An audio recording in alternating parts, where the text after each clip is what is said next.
Hey, what's good, YouTube? Welcome to Astro Nori for another video. If you guys enjoy anything streetwear sneaker related, make sure you go ahead and subscribe down below. And while you're down there, smash the like button as well. But with that being said, today I want to show you guys my tips and tricks on how to tell if a Supreme box logo hoodie is either real or fake. So this is gonna be basically a legit check where I show you guys the common mistakes on fake Supreme hoodies. So here I have the Fall Winter 17 box logo hoodie, and the first thing you'll notice off the back is the material. The material on this hoodie is more rough. It's not a soft cotton, but that's how it's meant to be. This hoodie is actually really heavy, so if the hoodie's light off the back, that's a no. Now the second thing you'll notice is obviously the box.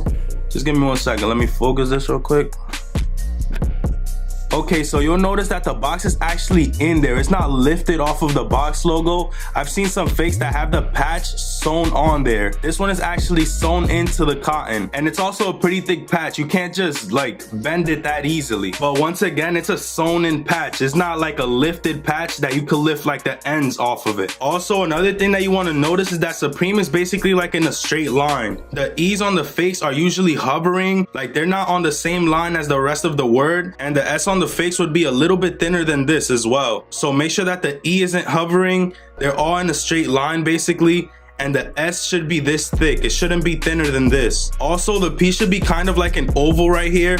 On the face, it would be more of like a circle, and you will see the stick pop out way more. One last thing, on fake box logos, they don't usually get the tone of the color exactly how it should be. It's usually a little bit off. Whether it's darker or brighter, it's never the actual tone that it should be. Now, beside that, another thing to look at is the drawstrings. They should always be flat. There's never box logos that have round drawstrings, but that's usually something they get right. I just want to make sure that I cover every single aspect. Another dead giveaway to tell that a box logo is fake is when this tag is so long that the top of the E on this isn't aligning with this tag. So you see how the E right here is basically aligned to the bottom of this tag? On face, the E would be way lower than this one because they make their tags longer usually. Another dead giveaway is that these should be separated at least a tiny bit. You see how these aren't overlapping? There's like a tiny space between both tags. Now this is something you can use for crew necks or all box logos. They never overlap both tags. There's usually a tiny space between both of them regardless of the type of hoodie. So remember that the E should be around the bottom of this tag,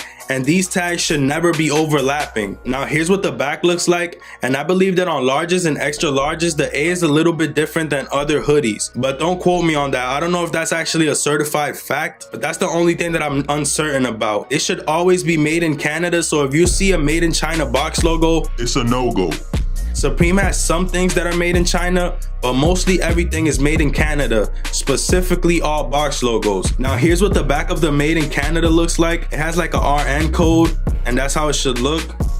I also want to show you guys what the stitching looks like. There's basically two pieces that are sewn in together, but the sewing is on the outside. You could basically see these all throughout the hoodie. There's some on the sides all throughout the hoodie. There's some on the back as well. Basically everything that's sewn in on the hoodie is through the outside except the box logo. Now here's what the side tag should look like. There should be no dead space on either side of the tag, so make sure that the tag on the side isn't too long and there's no extra space on the sides of the letters. Now that we basically covered everything on the outside, we're gonna get into the inside where the box logo is actually sewn in, and we're gonna look at the wash tags as well. So here we're looking at the patch through the inside. You could basically see how clean the sewing is on this. Now this next tip, I'm not sure if you guys are gonna be able to see it specifically on mine because of the colors of the box logo, but there should be like a white thread all throughout the box logo.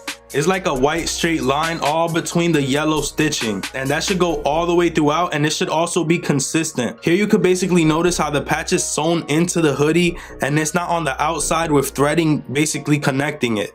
It should be a clean box logo. There should be no mess ups or no damages on the box itself. Now sometimes there's loose threads, but that's just because of the machine. Fortunately mine didn't come with that. Sometimes that's the case, but that's not something to worry about when legit checking a box logo. I'm gonna give you guys a little quick look. Now let's look at the wash tag. Now this should be sewn in on the top right here, and it shouldn't be coming out of the inside of the thread. Now also this should have like a little piece hanging off the top of it, but not too much. And sometimes they make the tag this short. Now the only way that it should be this short is if it's an actual old hoodie. So you got to look into the type of hoodie that you're gonna buy specifically. But on newer hoodies, there should be like a longer wash tag. Make sure that there's no stitching right here, then more stitching on the top. It should be really clean going throughout the whole hoodie. You also have to make sure that the middle panel is like a stretchy cotton material and different than the fleecy material on the front and the back of it. One last thing to notice is that this should be sewn in on the back side of the hoodie and not the front where the box logo is at. So if it's on this side, which is the front of the box logo, that's completely incorrect. It should be on the back side facing towards the back. So I basically covered everything it takes to legit check a Supreme box logo hoodie. If you guys have any questions, just leave it down below. If you enjoyed this video, make sure to leave a like on it and subscribe for more content like this. It would definitely mean a lot to me. But with that being said, I'll catch you guys on the next one. Peace, stay up, and I'm out.